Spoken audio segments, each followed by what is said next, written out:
What is up, everybody? It is Kyle here, aka Mr. Space Heater with MK Gaming.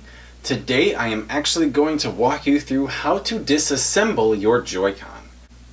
They are both different, so I'm going to want to walk you through each one individually to show you how to take it apart. For those of you that might buy transparent Basstop shells on Amazon, or for those of you that buy any customized shells from myself. Alright, so we have two tools here. We have a small Phillips screwdriver. Now I don't know the specific sizes, but just anything typically pretty small is going to be great. The screws are very, very, very tiny.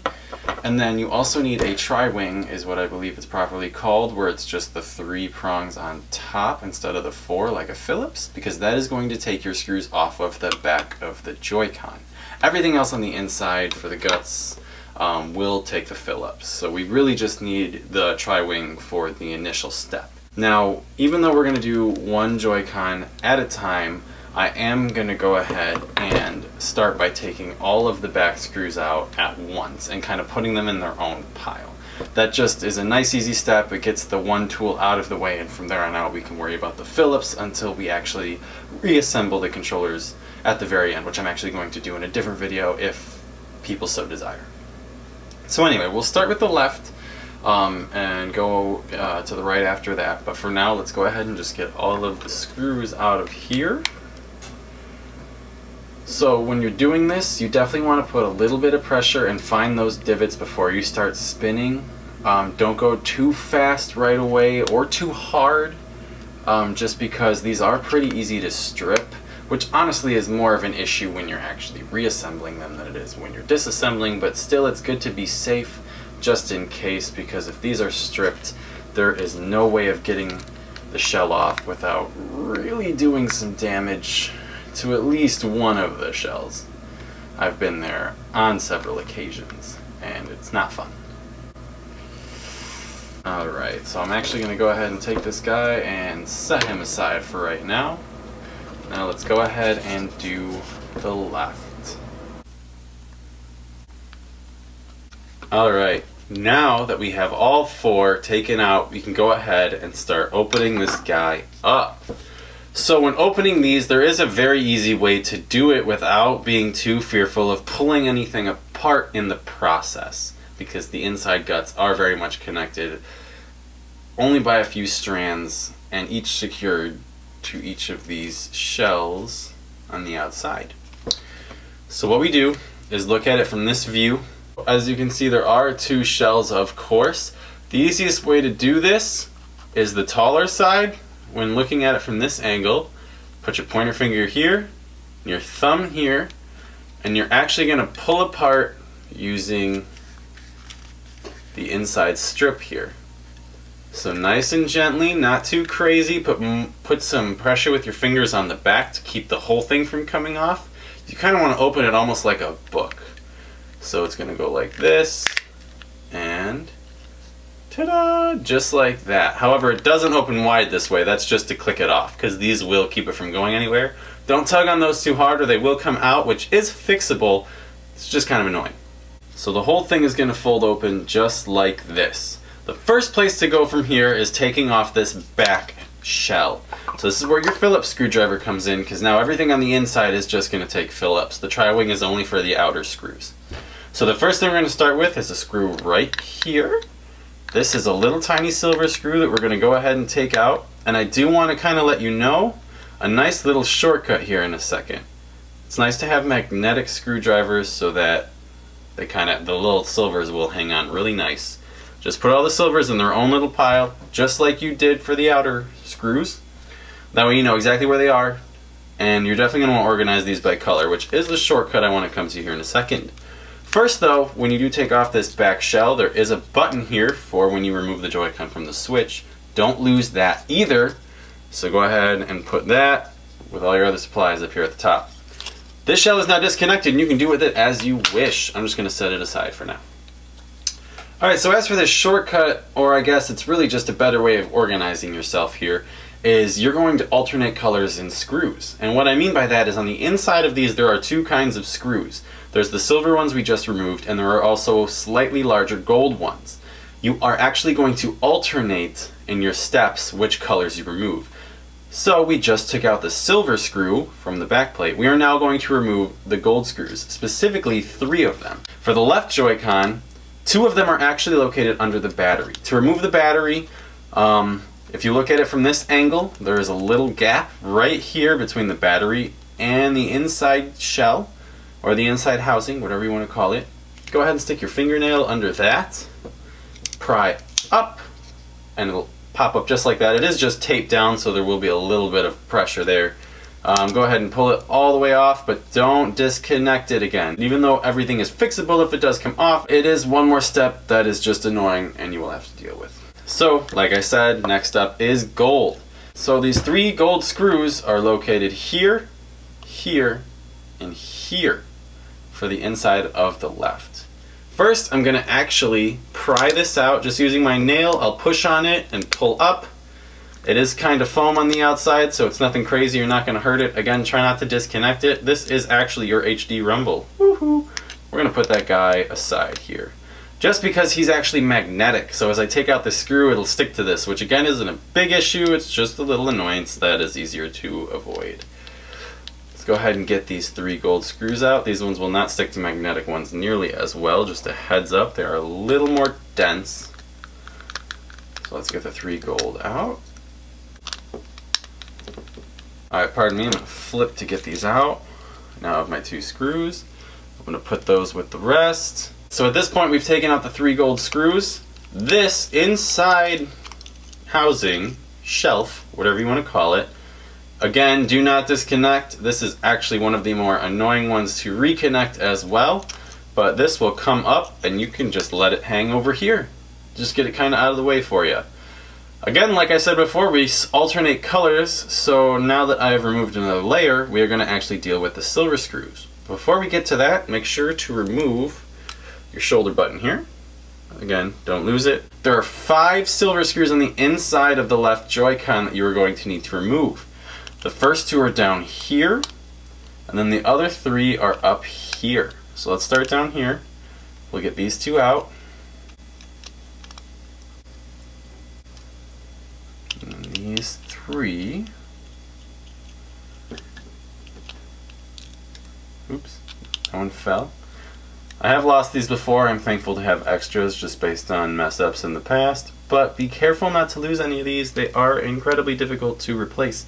You can end up kind of leaving some of them out of the internal guts if you need to. But of course, for best outcome possible, that is not at all recommended. At this point, we are done with silver screws. You should have 6 total. Alright? So make sure you do have 6 of those. Otherwise, you either lost one, missed one, etc. And that would not be good. So now this part is free to wiggle around. The chip has completely come off. The only things left are, again, we alternate, 2 gold screws that are actually holding down your joystick. So let's get those out of there. Careful not to harm anything in the process.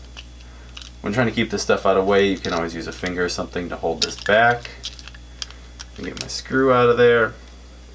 Alright, this is where it gets a little bit tricky, because actually removing the guts from the shell does take a little bit of work here, because you really just don't want to harm anything.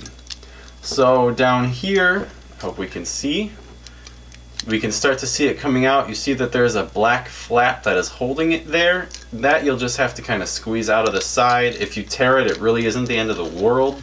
That's just a dust cover basically, so that nothing kind of gets under and into the joystick. I will say, however, it doesn't work super well, whether you do this or not, but that's just my personal opinion. And at this point, your guts are completely separated. Put all the guts somewhere safe. You can really set them down however you like, just don't crush anything too unorthodox, I guess. And again, don't apply too much pressure to any one piece and pull anything out, just because that'll be one more step you're going to have to take care of. So now the only thing we have to do with this shell is flip it over, get all the buttons out of there, and that is our left shell, completely dismembered. Ta-da!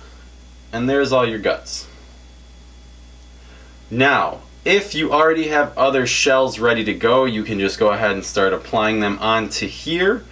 Otherwise, make sure to organize everything. I do have specific drawers on my workspace that have each of these kind of screw in them, so I don't have to worry about that, as well as specific drawers for my buttons. I'm already ready to go.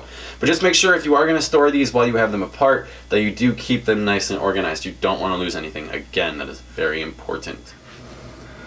Alright, now let's get into the right Joy-Con, which again, as I said before, is different, which is why I do have each of them in this video instead of just one. Alright, so again, find that sweet spot on the side, grab the front shell, the taller of the two on the side, and pry apart like this. Again, not too much pressure. This is attached in the exact same ways and will fold open just like this. So just like the other one, there will be some similarities. We are going to start by removing the back shell, which is this little screw right up here. And as we did before, make sure to keep these screws in a nice little pile. And don't lose any buttons. Ta-da! There's your back. Alright, now this time, we do still alternate colors. However, they're kind of in different places. So, for example, on this side, instead of being under the battery, two of our golds are up here, one here, and the other one in here, deep down. And then the third one's still in the same spot right back here. Again, I'm going to take this guy out just for the sake of him being magnetized. And let's go ahead and get these other ones out. We have 3 gold screws to remove. Now, before we start just taking stuff off, let's kind of take off the little pieces connected to our inside shelf. You can actually go ahead and grab this little chip, and you should be able to carefully pry it right out of there. Just put them aside. Again, put your finger right in this, or your fingernail, pardon me, right in between this space under the battery and on top of the shelf. Put your thumb over here for pressure and pull that guy up. He is again just taped down. Let him hang over here, and again, try not to disconnect anything.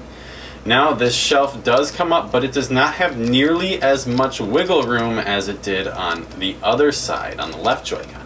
Here on the right Joy-Con, it actually is a much shorter strand. You're going to want to lift it up just gently, twist it this way a little bit, and then flip it. Now, an easier way to do this is to initially take off the shoulder button, because that'll free up a little bit of room at the top. Ooh, pardon me. Let's put this guy aside. Now again, lift, do a slight turn, and flip it. Now it should have no problem flipping now that you got the shoulder button out of there. Make sure not to lose any of your screws, which I'm going to dump out here. So now that this is up here and hanging, don't apply too much pressure. He is one of the hardest to reconnect, I promise you. Be very careful with that one. Again, we alternate, so we just did those 3 golds. We actually only have 2 silvers to deal with inside of this guy, and they're just on the grid down here. So just take off those 2 silver screws. This one takes a little bit less time than the left Joy-Con, just for the sake of how many screws you have to deal with. We're going to get those guys off.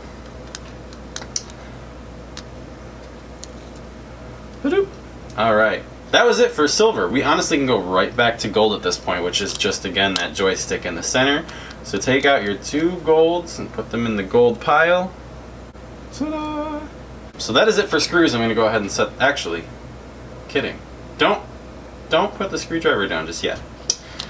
What you're going to do is, again, you're going to want to pop this out and get it out of that little dust cover, which actually, I cannot believe how easy it was both of these times. Usually it's kind of a pain in the butt. Before you do anything else, go to the very bottom. Now this is the Joy-Con that has, of course, the reader on it, the sensor. This is stuck to the shell, so you are actually going to want to get your fingernail under here, pull this guy up, just like this. Sorry this isn't exactly in focus, but I'm trying to show you from the best angle what's going on. We're going to lift him up. And if you look at it from this view, see? I lost my shelf. This is something you want to be very careful not to do. I can show you how to reattach it at the end of this video. Now, that this guy is up back here. He's actually stuck down to the shell in here, so you're going to want to pull this up a bit, not too hard, just enough to unstick it from the shell itself. Now, underneath this grid, pardon me while I lift all the other stuff up and out of the way. Underneath this grid there is a black, I don't even know what to call this. There is this little black piece down here that is also stuck to the shell. So what I do is I slide my screwdriver under here very carefully, don't bend it or anything like that, just enough to wedge it under and pry upwards. This will hopefully unstick the whole thing from the shell, and at this point the entire guts will come off. And again, set those aside someplace safe, and then get all of your buttons out of there, just like that. And that is your right shell. All done. Now I did want to go ahead and really quick, since it happened, and it is in my opinion the most common thing to disconnect, we're going to get that shelf back on there. Just to kind of give you an example of how difficult this can be and what exactly you have to do, and I really hope my fingers aren't too fat to show you this. So, I don't need the screwdriver right now. This sits on top of here, basically like this. This part is actually going to go in this way because it does bend to fold over. So we need to hold this apart, hopefully, in some way, and get it into here. Now, one thing you'll notice, hopefully you can tell, there actually is a little lock here, right, that actually snaps into place. So you want to keep it up to slide in the chip and then fold it down to lock it in. Alright? So we're going to fold it up again. We're going to get this guy upside down as it should be, and I'm going to do my... Oh gosh. Hello, didn't realize that was out of focus. Okay. I'm going to go ahead and try and connect this as best as I can. Well, we need to back this out a little more. I'm going to try and get this in here. Hopefully I can do it and show you at the same time. It is a very tight space. Oof. So you're going to want to kind of angle it to stick it in, and then find a way to apply pressure to the back of it without bending it too much, just so that you can push it and slide it into place. This is incredibly difficult. This might take a lot of extra time, but just be sure to be patient. If you need to walk away, walk away. You don't want to damage your Joy-Con, because now that you've taken them apart, please keep in mind you have voided all warranty, and you cannot send them back to Nintendo to be fixed. Once you have it in the spot, lock that gray strip on top down, which will hold it in place. Whew! And everything is back together. That works out the same for most pieces that will come disconnected. So if for some reason your sensor comes off, that one should slide into place. If this part, if your joystick comes off, that one also slides into a locking mechanism here. And with that, that is your walkthrough for Disassembling Joy-Con. I hope that was as straightforward as I could have made it. I tried to be helpful in how to actually pry things apart without causing too much damage, how to keep organized so you don't lose anything, like I'm already losing a gold screw over here. Remember, keep them in similar piles if you have to. Use Ziploc bags or use special drawers, containers. You don't want to lose anything in this process, especially buttons and screws. I mean, all of this is practically irreplaceable without getting a whole new set of Joy-Con. So thank you for watching. Please give this a like if you did like it. Share with your friends, especially people who are curious about disassembling their own Joy-Con. If you do want to see more content like this that is more Joy-Con focused, please be sure to subscribe. The Mr. Space Heater playlist will always have Joy-Con focused content. That is what I like to bring to this channel. If you are interested in seeing a reassembly video, please comment below and tell me. I will do that. It is obviously just the same process in reverse, but some people like to see it spelled out because it just makes the whole thing easier, and this isn't exactly an easy endeavor. With that, please take care. This is Mr. Space Heater, switching off.